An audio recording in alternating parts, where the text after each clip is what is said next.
Hello, dear comrades. It's Commissar Coghlan here with your Area of Study 1 Russia, Part 2 PowerPoint Assistance Tool. We're looking today at the time span between March 1917 and October 1917. So this is the abdication of Tsar Nicholas at the very, very beginning. So he's out of the picture, through to the crisis of dual authority, where we have Kerensky in the middle here on this slide, and through ultimately to the start of the Bolshevik dictatorship or the communist government under Lenin. What happens in that government is Area Study 2, so you don't need to know it for the first part of what we're working on. Now, importantly, there are three key knowledge points to be successful in the subject. The first one is ideas. So here we have the concept of movements and ideology. Now, movements might be political movements, and the ideology is the ideas that underpin them. It can also be the ideology that underpins the actions of an individual. So in this case, we'll have Leninism, and which we'll get into a little bit later. Also, we have events. So these are the causes of events and the consequences of events.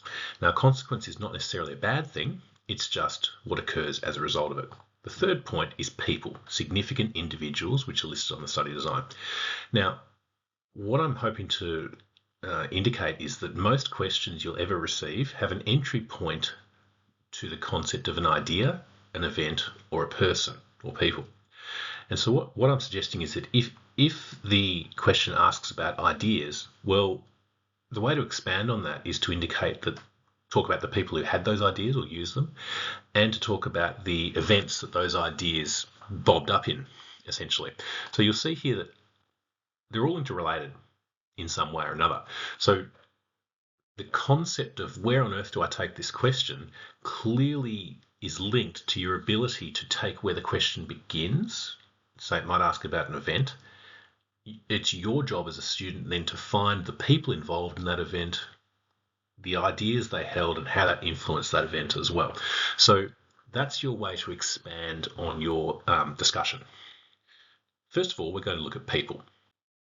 Now, we know that there are significant individuals in the study design. And in this case, for Area Study 1 Russia, we have 6 groupings, if you like. The Tsar and the Tsarina are grouped together because they never separate in their ideas and the way they do things, even down to as we've talked about, the Tsarina and Rodzianko letters, where the Tsar fell on her side about the idea that the hooligan movement was really just nothing to really worry about. Looking here, though, so far, Stolypin has been assassinated in 1911, and Rasputin has met his doom one way or another in December 1916, so he's 3 months or 4 months out now, and the Tsarina and the Tsar are suffering in house arrest, basically not suffering too much, but certainly not able to be part of the picture. Important to remember that anything that happens from March can't be blamed on the Tsar. So we've got to think about what the provisional government was doing, what its policies, its processes, its responses, the leadership of it, and we need to indicate, I suppose we need to know that they inherited the Tsar's problems, but they're no longer the Tsar's problems. So the things that go wrong after March, that's the provisional government's problem, and they are ultimately made to suffer really for them. So it brings us down to these 3 fellows here, Lenin, Trotsky, and Kerensky. Let's start with Lenin. So Lenin is a significant individual across both areas of study, but of course we're only looking at number 1 right now. Lenin is critical from the time he arrived back in Petrograd, when he hops off that train at Finland Station and pronounces his April theses. Note the plural there, not thesis, theses. That's a plural. Essentially, in the April theses, he has 2 key slogans that come out, and they're very crowd-worthy: peace, bread, land, and all power to the Soviet. Now, these had exclamation marks as well. Lenin was renowned for writing with exclamation marks to emphasise this point. These 2 slogans that Lenin comes up with sort of encapsulate the the gripes he has with the provisional government, he knows as well that they can't really bring peace, bread, or land to the people. And when he says all power to the Soviet, that on top of Soviet Order Number One, which we'll get to a little later, that all power to the Soviet really escalates that crisis of dual authority, where we have the provisional government and the Petrograd Soviet both sort of jostling for power, really in rooms next to each other, which is quite amusing, but not really working together all that well. We see this. Lenin also converts Trotsky in May. Converts him sounds very religious, but these people were really ideologically strong in their views, and Trotsky comes across to the Bolsheviks from being a Menshevik, which is pretty significant for two reasons. On a minor level, they're both very, very stubborn individuals, and Trotsky would have had to see a value proposition in working with Lenin because previously they didn't like each other. Secondly, Trotsky's influence from May is enormous in terms of assisting the revolution. We see that there's the July days, which we'll look at a bit later, is when Kerensky cracks down on the Bolsheviks, when they really have something of a spontaneous uprising in the streets. Lenin has to flee into Finland during that time. He's very upset about the July days because essentially they were crushed. The Bolsheviks went from momentum, going up, to crushed by Kerensky. But what actually happened was it really reinforced Lenin's ideology, which was Lenin believed in a small band of professional revolutionaries, not a popular movement. Lenin believed that revolutions were best done by a speedy takeover in the night as opposed to a large mass protest. One of the things Lenin said, of course, with the February Revolution was that it wasn't a true revolution. Some argue just because he wasn't there, but in Lenin's ideology, it was because there hadn't been a true overthrow of the government, which we'll get to a little bit later too. Also, Lenin returns in October 1917, calls for the overthrow of the provisional government, which does occur on October 24th and into the morning, the AM of October 25th. Russians wake up on the 25th with a new government and probably still a pretty miserable life. Let's move to Trotsky. So Trotsky is absolutely critical between May, when he arrives, and October. First of all, as we know, as we said before, he returns and joins the Bolsheviks. He's a brilliant tactician, both politically and militarily. He's a ruthless individual, extremely intelligent, and very capable at organising groups, and proves very successful at it now into October. And when we hit Era 32, which Trotsky is also a significant individual in, we see that move to a mass scale when he continues on. Anyway, that's a later date. Next, he stays in Petrograd during the July days, which is absolutely critical because when he's arrested, which he is, because I think it says here, yeah. So he's arrested along with thousands of others. So by being arrested, he adds credibility to his revolutionary kudos, whatever you want to call it. But also what he does is it means that for the events that happen next, he's still there. Lenin's a long, long way away by now and can't really influence the events on the ground. Trotsky can, and that becomes really important soon.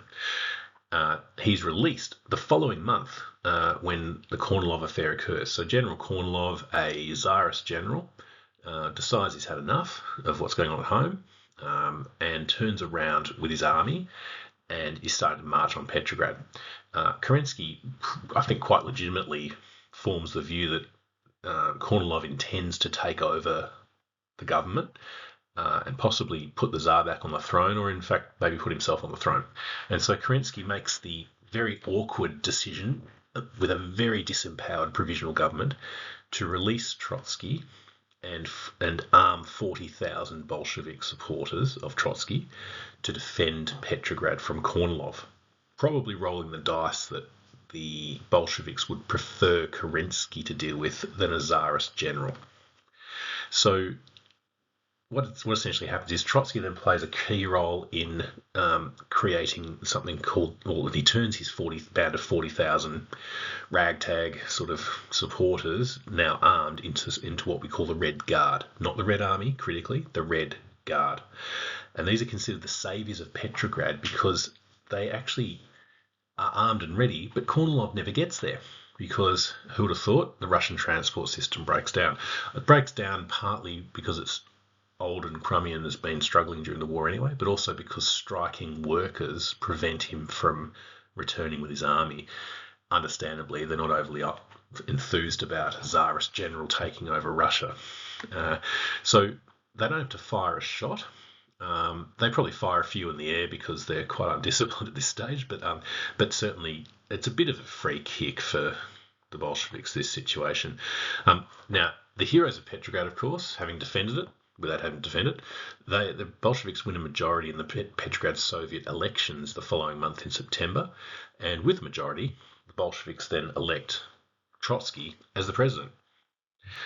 Trotsky plays a key role in the practical and military organisation of the Bolshevik takeover of the provisional government in October 1917, in the October Revolution on the 24th and the 25th. So he's absolutely critical through these months. Lenin only turns up 2 weeks before the revolution in October. So really, Trotsky's been holding the fort for this period of time. Right, on to Kerensky. He's our third significant individual who plays a leadership role here. Now, I mean, if you're asked about leadership and you've got 3 paragraphs, you've got 3 leaders. That's a thought. Next, so he's a socialist revolutionary. He's an SR, so he's not as we know, socialist revolutionaries are not revolutionaries, they're reformers. And socialist democrats are not democrats, they're revolutionaries. Only in Russia, right? So he was a member of the Duma. And as you'll see here, he first appears as the Duma member decrying the Lena Goldfields massacre. So when the Lena Goldfields massacre occurs in 1912, Kerensky travels out to Lena to inspect the situation, comes back and reports to the Duma that the conditions are terrible, the brutality and the violence is unacceptable, and he really stands for the miners. So this is fairly significant in a Duma that's very compliant, because don't forget this is the era of this is the second Duma. And Kerensky was in, third Duma, sorry about that. He was in a third Duma, which was that one after Stolypin's electoral laws changed. So it's a pretty conservative Duma, and he's come back saying things aren't right. So he first emerges as a champion of the working class in this sense, even though he's obviously a privileged lawyer himself. He's a member of the intelligentsia, a bit like Lenin and Trotsky. A peacemaker and a deal maker between the elite and the lower classes. We see that because he's the only member of both the Petrograd Soviet and the provisional government. He's the only person able to work between the two. And actually, the Petrograd Soviet tries to put a vote of no confidence in him for being part of both. And he, using his very good oratory skills, so he's a very good speaker, convinces them that it's absolutely critical that there is someone in both camps to continue some sort of a functioning environment in Russia at the time.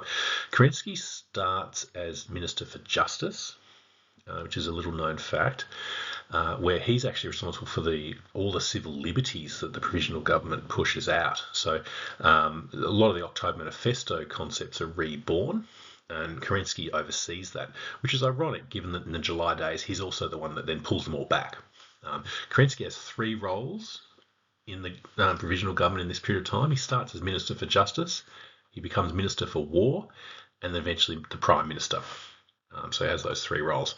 As we said here, he's Minister for War in the provisional government in the stage where we have the June offensive. Now, he negotiates a deal because of Soviet Order Number 1, which is directly targeted at the military authority that the provisional government holds, or in fact doesn't hold, over the Russian army and the soldiers. Kerensky has to negotiate with the Petrograd Soviet and the provisional government to organise the June offensive, which is a massive push into an attempt to dislodge the Germans and the Austrians from Russian territory and push into their territory to try to force an end to the war. It's a disaster. They have 400,000 casualties. Now, what happens is, of course, the provisional government goes into crisis after this, and in fact, Kerensky is elected as the Prime Minister. So he orders the July Days crackdown immediately after that because of the Bolshevik, after the failed June offensive, the Bolsheviks are rising up, very upset. There's disorder, things are going crazy basically, and Kerensky orders that crackdown. So the Minister for Justice initially in March, now the Prime Minister, is withdrawing all those things that were offered. Releases Trotsky, arms the Red Guard during the Kornilov affair, and escapes the Winter Palace during the October Revolution.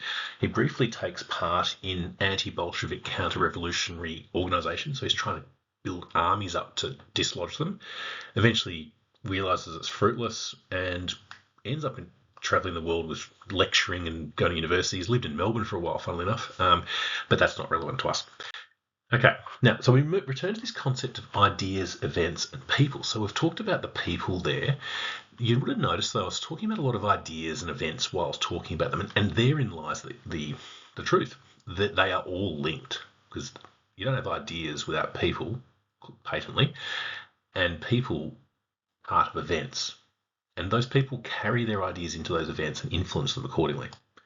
Let's move to events now. All right, so I'm going to take you through now from March to October. Pretty much one thing happens every month, which is very merciful. They must have planned it for our history course during the time, I'm sure. So in March, we have the Tsar abdicates, the provisional government, including the new civil liberties, emerges, like I mentioned before, and the Petrograd Soviet comes through, including Soviet Order Number 1, which they very cheekily get in before the provisional government can do anything. April, really important here, Lenin's return, aided by Germany. Germany's keen to get Lenin back into Russia to dislodge the provisional government because they figured that Lenin's politics, should he take over, would point to Russia leaving the war, which Germany desperately doesn't want to fight on two fronts anymore. Lenin's April theses undermines the provisional government with his two slogans, peace, bread and land, all power to the Soviet. So the provisional government firmly finds itself politically wedged by Lenin and facing a genuine crisis of dual authority here. May, Trotsky returns, as we talked about earlier. June offensive. Again, we've talked about this earlier. And I'm hoping you're noticing now that when I talk about people, I'm talking about events. There you go. So the internal turmoil after the June offensive leads to Kerensky being elected Prime Minister. Then we have the July Days, like I said before. Lenin flees, Trotsky's arrested, but Kerensky orders this crackdown, reintroduces the death penalty, all right? Smashes the Bolshevik printing presses, clamps down on media, clamps down on the political dissidents. I mean, the only reason Lenin came back in April was because Kerensky, as Minister for Justice, had allowed the political exiles to return in a gesture of, I suppose, anti-Tsarist freedom. And how does Lenin repay him? Well, he hops off the train and he starts absolutely ripping into him. So there you go. So what we have here is Lenin flees. Bolshevik power is crushed in the July Days, which is that. This is why it's so astonishing that 3 months later they've taken power. They were absolutely zero in July. They proved to Lenin, though, like I've said before, that a spontaneous popular uprising would fail. His vanguard, his idea of the small band of professional revolutionaries, would be the only way to go. Next, we have August, the Kornilov affair. Sometimes it's called the Kornilov Revolt, so just watch for that. So, in fact, Kerensky had appointed Kornilov just before he changed to Prime Minister. And again, how does Kornilov respond? Well, he turns on Kerensky. Kerensky believes it's a military coup. He arms Trotsky and the Bolsheviks to become the Red Guard. And of course, the Kornilov affair fails, as we know. Next, September, as we said before, these are the events. Bolsheviks are seen as the heroes of Petrograd. They achieved that majority, and they used that majority to elect Trotsky as president. What we would possibly argue is that this provides legitimacy to the Bolsheviks taking over the following month. Because they are the most popular workers' party, and that gives Lenin what he feels is the political justification for seizing power as the vanguard on behalf of the masses. Because, of course, they are the most popular party at the time, and Lenin is doing them a favour, I suppose. There you go. Then we have October. Lenin returns 2 weeks before the revolution, convinces the Bolsheviks to seize power. They were actually quite happy to wait until the November general election to see how it went. Even Trotsky was. And Lenin said no, and one of the quotes from Lenin is, "History will not forgive us if we do not act now." That's a Lenin quote. Kerensky realises something's up, cracks down again, but the Bolsheviks then respond and take over. Right, ideas, people, events. We know they're connected. We can see this now. I've repeated myself so many times because I can't avoid it. Let's look at ideas, though. This is the one that I think people and events helps us with the narrative. Ideas helps us with the analysis. Ideas. Political and social reform. So initially, as I said before, Kerensky's role as Minister for Justice sees the provisional government reinstate most of the principles of the October Manifesto. They abolish the death penalty. I think they get rid of the Okhrana as well. A proper Duma and voting rights extended to all men again, not women. Bolsheviks actually help the gender equality more than the pre-revolution parties. The key thing is, though, that they negate Stolypin's 1906 to 1907 changes to the political power structures of Russia, and they reverse those and really just put voting back into the hands of really every eligible man, if you like. There's a bit of incentive for Kerensky to be part of this as well, because as a socialist revolutionary, 82% of Russia's peasants, right? So they can do pretty well out of it. And we find that out in the post-revolutionary time as well. Freedom of press, freedom of association, they can demonstrate. Importantly, like I said before, amnesty for political exiles. So Lenin slams down that latte when he's hiding in Switzerland and says, right, I'm allowed back. Trotsky, similarly, hiding in New York, slams down his bagel and his latte and gets on a boat. They're going to come back to Russia and they're going to cause some trouble. Next, another idea, all power to the Soviet.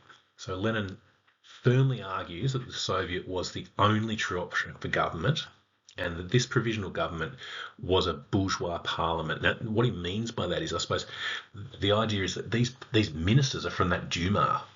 So the Duma was made of Stolypin's rich guys, right? So he just feels that, so what, 12 guys hung around when the Tsar told them to quit, and they said not to. How can they be the heroes? And he says this is a trick by the bourgeoisie, and the elections are a trick too. The elections will simply reinstate bourgeoisie power over the masses because the rich will get in. And that's what he's basically saying. So he says that this is all a trick, and therefore all power to the Soviet, to the Petrograd Soviet, he means. Peace, bread and land. So Lenin, as it said here on the slide, Lenin expertly wedges this provisional government. He knows exactly the 3 things they cannot deliver, and he makes them a slogan. Peace. They can't deliver peace because the provisional government is desperately reliant on the Allies, so that's Britain, France, America, to pay their bills. They can't do anything without that money. So they stay in the war. Therefore, we would argue that the provisional government suffers the same consequences the Tsar was suffering for entering the war, because remember, they can't blame the Tsar anymore. The provisional government chose to stay in the war. They even went with the June offensive. They are therefore accountable for the struggles that are caused by staying in that war. Lenin wants out of that war. Bread. The provisional government is suffering the same problems of the Tsar in terms of transport, corruption, grain shortages. They've conscripted millions of peasants, so there's no one to harvest the fields. They even did ridiculous things like conscripted the whole train driver group as well. Like, no many people to drive trains, let's retrain them because they all got shot. Just crazy stuff. So they're not thinking straight. And so the problems to do with supplying grain to Petrograd, one of the things that caused panic and that Women's Day March was a shortage of bread. The provisional government has not been able to resolve that, and Lenin knows it. The next one's land. The land is a complex one because it's to do with, again, who's voting for these Duma people, these provisional governors? Who's voting for them? It's the wealthy, because of Stolypin's rules. Stolypin's 1907 rules meant that the rich voted for the rich. So the provisional government is hopelessly compromised by its social class. It won't reform land.